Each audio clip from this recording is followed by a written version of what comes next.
In the world of content creators, trust between themselves and their audience is vital. So I am the villain. A beautiful family and a wife and kid. I want to be transparent that I've been unfaithful. Determine whether you're going to put up or shut up. And I'm a survivor. I've been doing this for 48 years. And when that trust is broken, the crash isn't just financial, it's public, it's messy, and honestly, it's pretty funny to watch from the sidelines. What's up, boys, and welcome back to another video. Hope you guys are having a great week, because today we're going to be talking about some of those streamers and YouTubers who not only broke that trust, but also betrayed their audiences. And in some cases, they dug a hole so deep, they will never be able to escape the prison that they built for themselves. When you think of exploitative creators, your mind probably goes immediately to Boogie 2988, Wings of Redemption, DSP, etc. But I'd like to start with some lesser known creators and show you where they are now. Possibly the most infamous person on this smaller creator list is Bad Bunny, otherwise known as Kirachats, otherwise known as Nicole. Now, Nicole was a leftist political streamer who at her height had around 588,000 followers, an average of 4,400 viewers per stream, and around 3,900 active subs per month. She was a Twitch streamer whose brand mostly revolved around being blunt, opinionated, and apparently entitled to your money.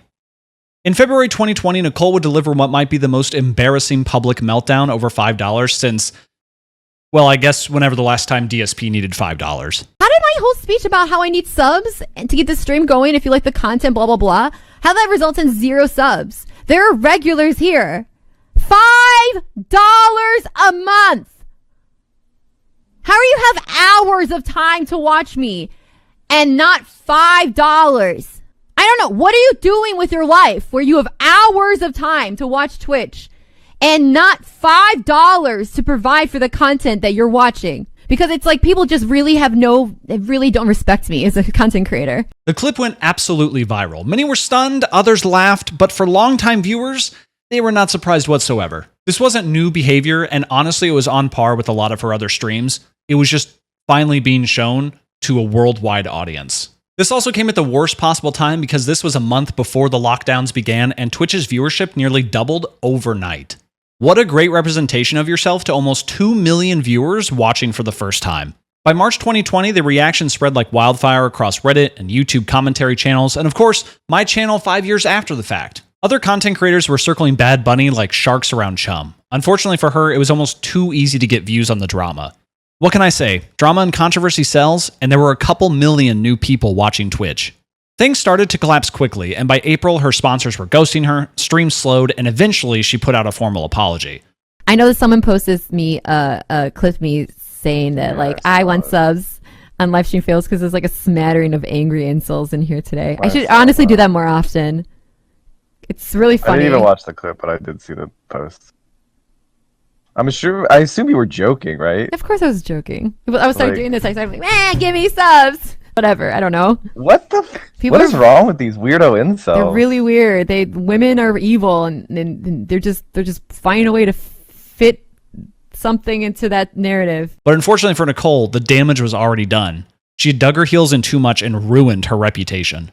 She later changed her name to Kirachats sometime in 2022, but she would be subsequently permabanned off the platform in December of 2023 for sharing extensive content related to, well, a violent extremist group. Something that, of course, never happens on Twitch. Since her ban, she streamed a few times on YouTube and tried to build a community there, but at almost 40 years old and a career-ending controversy behind you, it might be time to admit you need to find other work.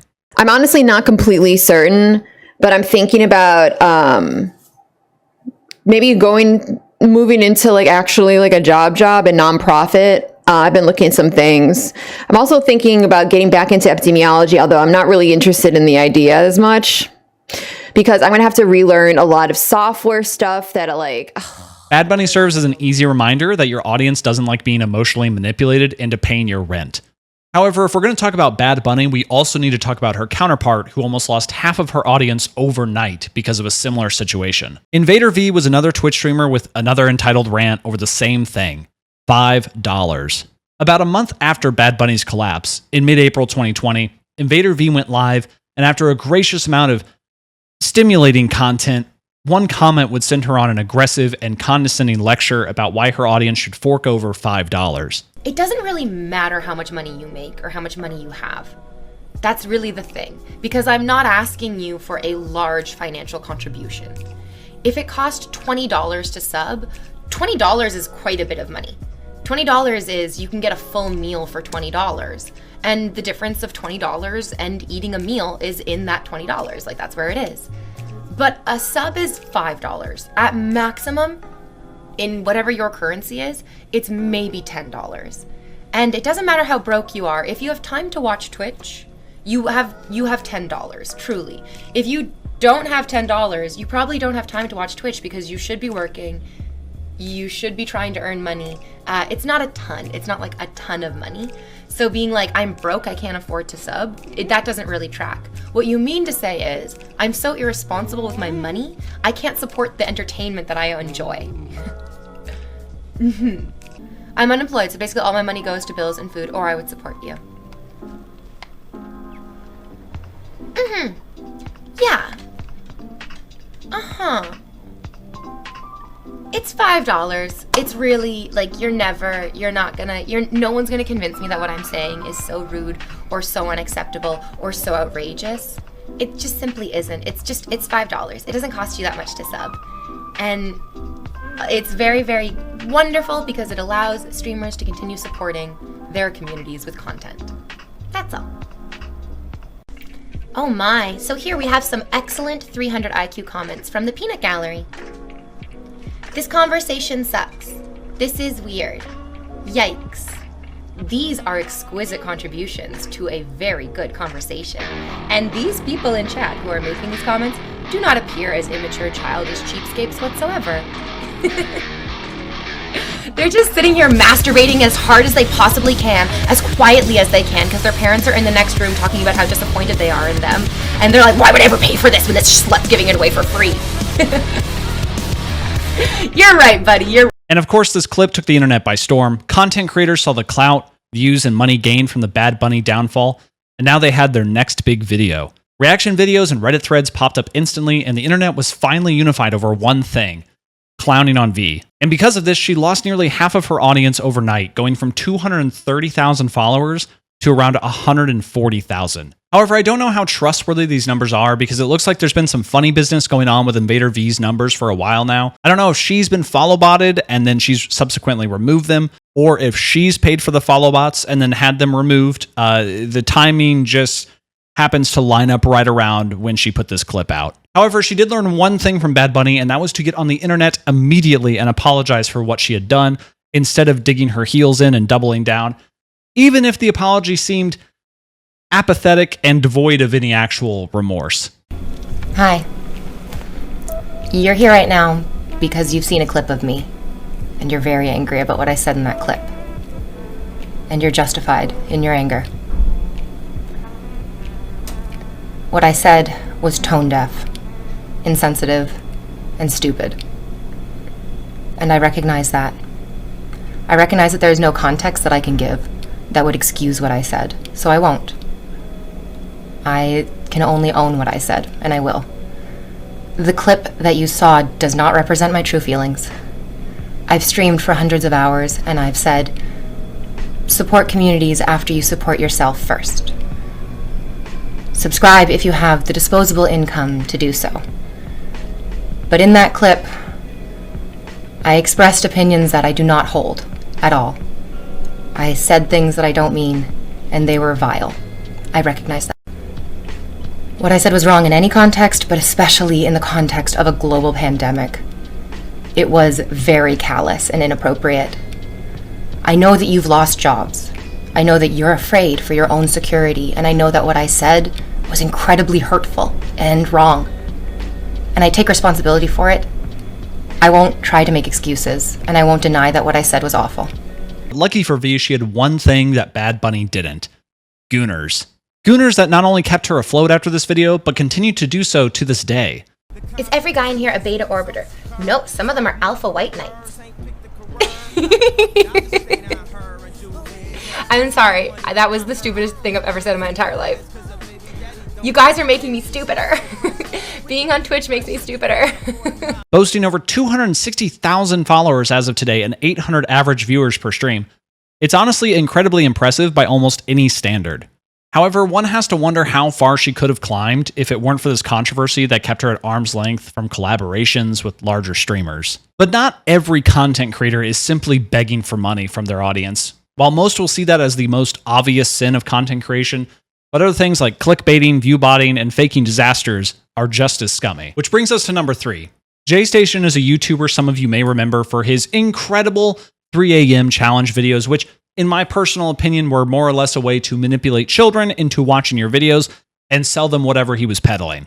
What's poppin', guys? Back with another 3 a.m. challenge. As you guys know, my girlfriend Alexia just passed away in a tragic accident, guys. In January 2020, Jaystation faked the death of his girlfriend and fellow YouTuber Alexia, stating she had died in a car accident. He posted a series of videos mourning her supposed death, including visiting a fake memorial and attempting to contact her spirit using a Ouija board. These videos were not only monetized, but also promoted through their joint channel, Dream Team. Jay milked the supposed tragedy for multiple uploads, because shock, horror, and outrage are all part of the grind set, baby. However, the hoax was short-lived. Jason, or Jaystation, would later admit that Lexi was alive and that the entire scenario was staged to just gain subscribers. He claimed that she was initially complicit in the plan, but she later accused him of assault, leading to his arrest on multiple charges, one of which included assault with a weapon, in February of 2020. This increased attention revealed an abusive relationship both personally and professionally, and when all this came to light, Jay pulled the classic YouTuber move,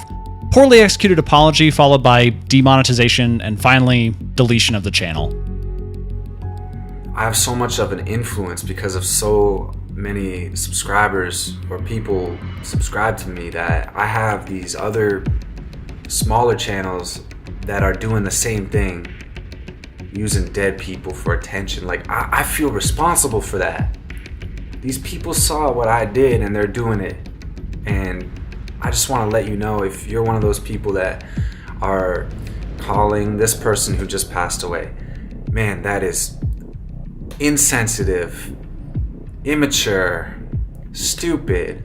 Everybody's gonna hate you for that. And just imagine if it was your own mother or somebody close to you that passed away. Would you want somebody doing this, pretending that they're still alive? In March 2021, YouTube terminated his channel, citing violations of the platform's terms of service. Jason responded by threatening legal action against the platform, which never went anywhere. And while faking someone's death is an actual crime, there's also a creator class felony that will land you in hot water no matter how many times you fight the allegations. And while there are countless examples of viewbotting, today we're going to be focusing on QueenGloria RP, a streamer who somehow managed to show herself viewbotting during her own stream. She exposed herself during her own stream. Gloria was a normal streamer, mostly known for playing RPGs and just chatting content, but while doing her normal stream, talking to her audience, tragedy struck, and Gloria alt-tabbed.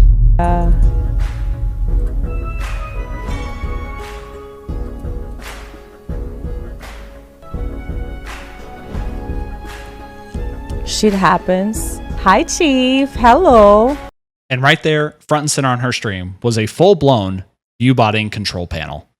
For a few seconds, which probably felt like hours to her, the window just sat there, fully visible to everyone watching live. Now, you'd think after a blunder this bad, the smart move would be to own up, apologize, maybe just log off the internet for a while. But for Gloria and most streamers and YouTubers, this was completely out of the question.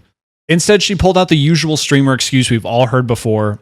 I was just researching for, reasons. Oh, it wasn't my bot. Somebody else was doing it without my consent. I was just Googling viewbotting tools for research purposes. Yeah, because people definitely just happen to have a full-fledged botting dashboard open on their desktop while streaming. Unsurprisingly, her audience wasn't buying it, and Twitch was predictably not buying it either. In what might be the least surprising outcome of this entire story, Gloria was, of course, subsequently banned. Twitch didn't say how long, but judging by the radio silence and given how they've handled other creators like Bad Bunny, this one's more than likely permanent. But don't worry, because the story doesn't end quite yet. Because like so many banned Twitch streamers before her, Gloria packed up her bags and ran straight to Kick. Ah yes, Kick, the streaming platform known for being home to some of the most creative content online. Cause you think I do this shit on my own? Life is gonna humble you so fucking quick. You actually think I'm not humble, bro?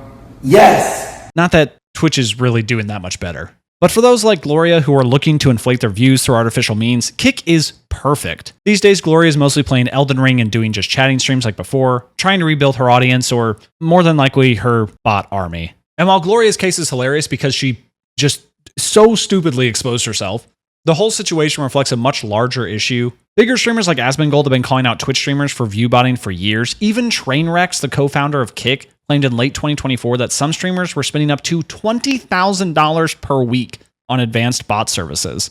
And of course, Kick isn't clean either. There's rumors of all of their big streamers having view bots, especially Neon allegedly having about 60,000 bot viewers floating around for months. So honestly, this message is part of the larger fake it till you make it culture that streaming has become. Maybe focus on making content that people actually want to watch. Finally, I don't think we can talk about exploitative practices in streaming unless we also talk about crypto, NFTs, and of course, meme coins. This is probably something, honestly, a lot of people have forgotten about because this is not even close to the craziest thing that this person has done. Boogie2988 was once a lovable YouTube personality known for gaming rants, self-deprecation, and of course, firing a warning shot in his front yard.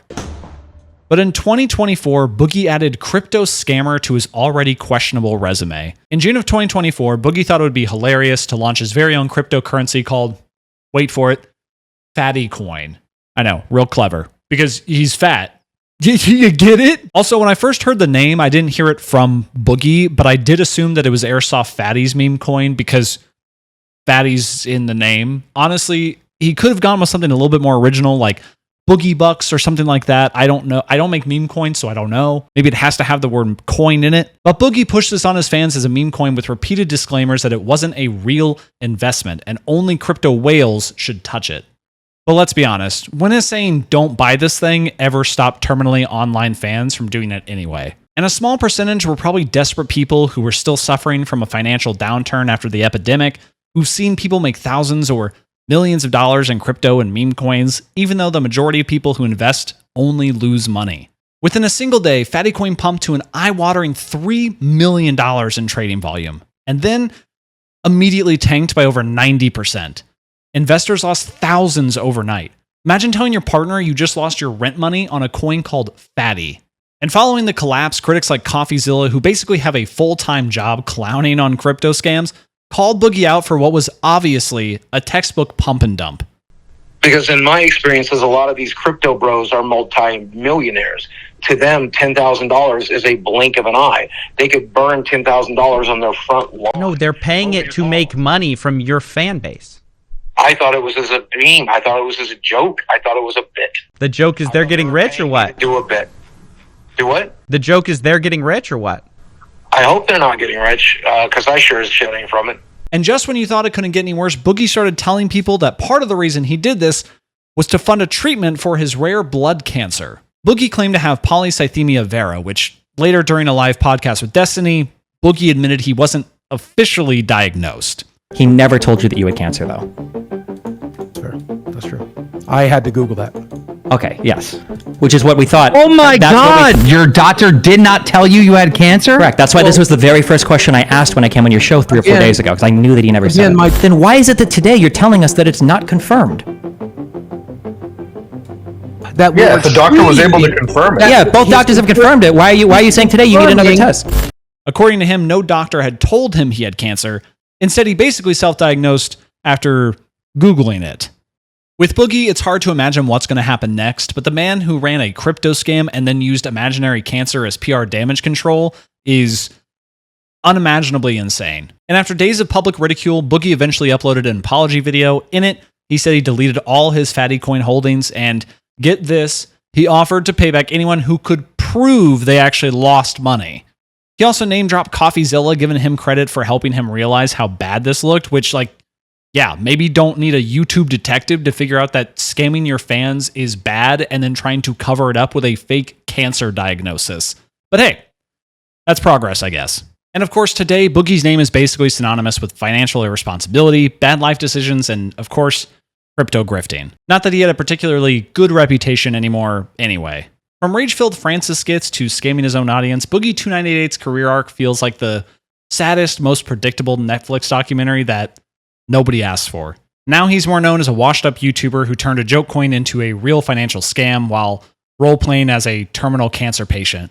all for a couple extra bucks. It feels like for some content creators, there's a lifespan that inevitably ends with them finding a creative way to scam their audience out of either money or views or clout. And while these are only a few examples, there are countless others out there doing the exact same thing. Faking it until you make it is just a real strategy that's used by content creators nowadays. And in a generation of AI, it's only a matter of time until basically we're just making videos for faceless profiles on the internet. So if you're looking to be a better content creator, just starting out, just be authentic, be yourself, and trust the process. It's a rough grind, but in the end, you'll feel better for it. And if you don't, you might just find yourself getting banned, turned into a laughingstock, or have to deal with Keemstar on a daily basis. Anyway, that's it for today's video. Thank you guys for joining me. And also, thank you, huge props to you guys. Thank you for 1,000 subscribers. I really do appreciate it. And I hope you guys are enjoying the content so far.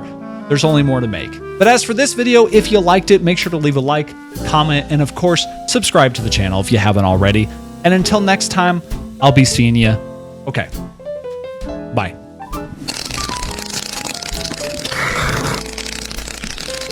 So, what do you think about Gloria? That was wild. What a wild cut. That was quite the transition, let me tell you. Okay.